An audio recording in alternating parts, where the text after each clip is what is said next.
Penyelenggaraan South Sumatra Governor Cup AVC Beach Volleyball 2017 yang sekaligus tes event kejuaraan voli pantai Asian Games 2018 di Jakabaring Sport City, Palembang sejak 17 hingga 22 Oktober 2017 resmi ditutup. Acara ini dihadiri oleh Ahmad Najib, Asisten Pemerintahan dan Kesejahteraan Rakyat Setda Sumsel, Ketua Umum PP PBVSI, Komjen Pol Imam Sujarwo, Kadispora Sumsel, dan Kadiskominfo Sumsel. Ahmad Najib, Asisten Pemerintahan dan Kesejahteraan Rakyat Setda Sumsel, ditemui usai final putra, di mana Indonesia kalah 2-0 mengatakan, setelah tes event ini kesiapan Sumsel telah memasuki level 5 untuk Asian Games dari 22 chapter ketentuan OCA. Sementara untuk persiapan dalam hal infrastruktur terbilang sudah siap, dan saat ini fokus persiapan lebih kepada penataan penyelenggaraan. Dan dari pengalaman tes event ini akan menjadi bekal dalam penyelenggaraan Asian Games 2018.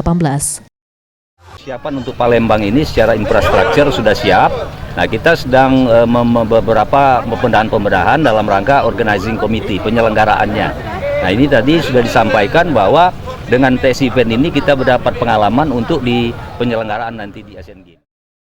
Sementara itu, Imam Sujarwo, Ketua Umum PBVSI, menuturkan, sebagai tes event penyelenggaraan South Sumatra Governor Cup AVC Beach Volleyball 2017 ini terbilang luar biasa. Dan ini menjadi pertanda bahwa Sumsel sudah siap menjadi tuan rumah Asian Games 2018.